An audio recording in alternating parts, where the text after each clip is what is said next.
Ganito sila noon, kaya ganito tayo ngayon. Hi guys! Vlog muna tayo. Pag-uusapan natin kung paano ang ating mga ninuno namumuhay sa panahon ng kolonisasyon ng mga Espanyol.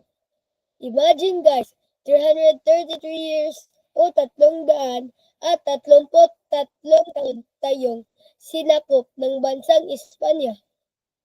Kahit may negatibo tayo naririnig sa kanilang pagsakop, katulad ng kanilang pag-abuso sa kapangyarihan at korupsyon ng mga praile.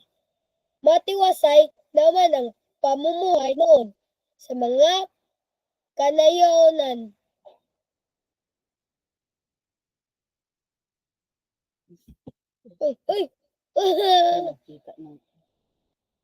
Ipinakilala sa atin ang Katolisismo, natuto tayong sumamampalataya sa Diyos at naniniwala sa tulong ng mga santo at santa. Tumatawag tayo sa mga anghel para sa kanilang gabay. Ang piyesta ay impluensya din ng mga Espanyol. Ito ay pag-alaala natin sa ating patron at pagsalo-salo na din. Hanggang dito na lang guys!